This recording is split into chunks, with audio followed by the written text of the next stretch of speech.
Hello, everyone. We are live. Welcome back to the People's Basics. Today is Monday, March 22nd. And today on the program, we're going to be talking about a new story that's come out that they are now having a hearing on DC statehood. And so I wanted to go over some of my general thoughts around the issuance of statehood and what should be done going forward.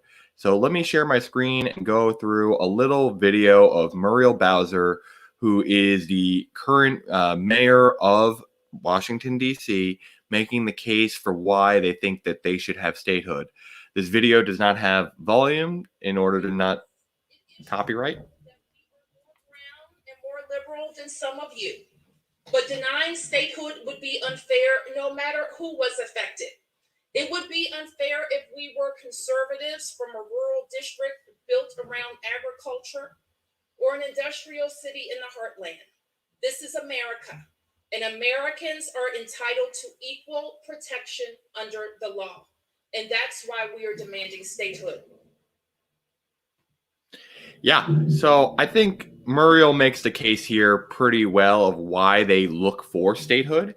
It is just equality before the law. And the biggest implication of statehood, in addition to having the rights as a state instead of just being a federal city, you would also gain representation in the form of the Senate.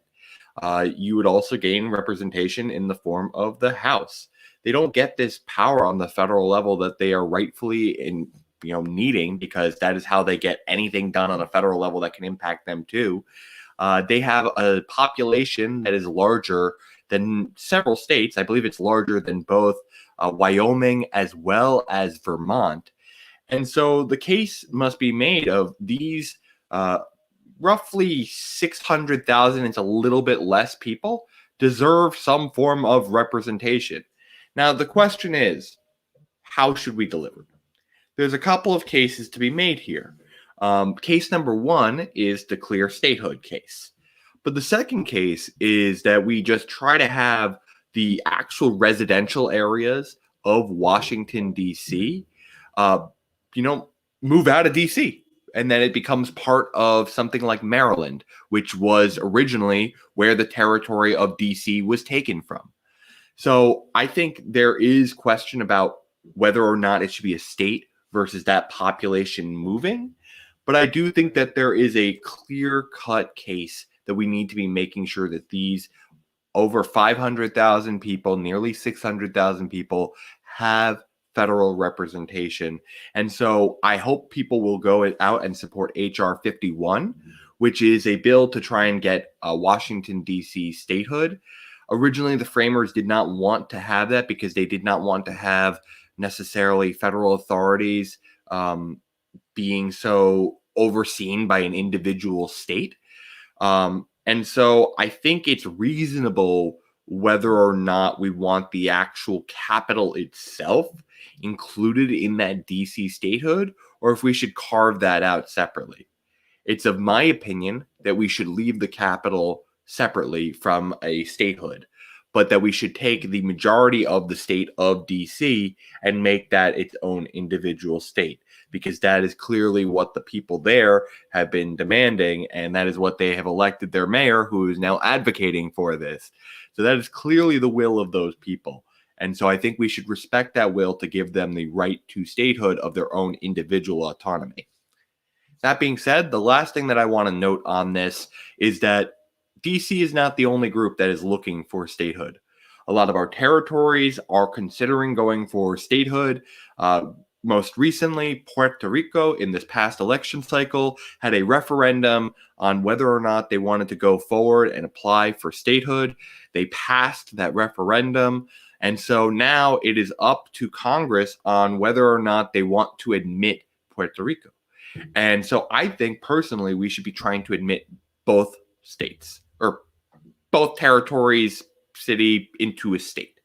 And there are major implications of this, primarily, which is why Republicans are looking to stop it. These areas generally lean a little bit more liberal. Muriel Bowser just admitted that in DC. But that does not mean that they do not deserve representation. And so for the people who say that this is just an effort of political gamesmanship to try and increase Senate seats so that the Democrats can continue to rule, I say to you that it's a very cynical view of things. I think you need to understand that we are just trying to be able to have the most amount of representation for the people. And so that means trying to provide statehood to DC, and that means providing it for Puerto Rico as well.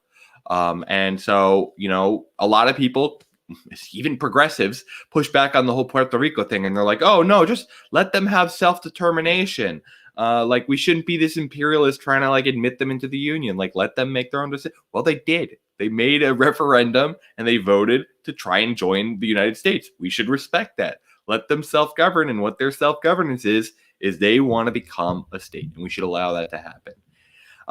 But that's really all I got for you all today. Please let me know down in the comments below if you think that DC as well as Puerto Rico should be states. Let me also know if you think that there should be any, realignment of states. Are there states today that should be consolidated? Should we make the North Dakotas consolidated into a Dakota? How do you think we should be managing statehood? And what do you want us to cover in our next video going forward? Please let us know and make sure you hit the like and subscribe so that you can help us out with the algorithm gods.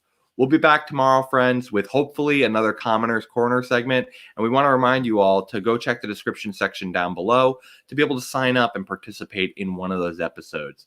But with that being said, I hope you all have a great rest of your day. And as always, my friends, I hope you stay basic.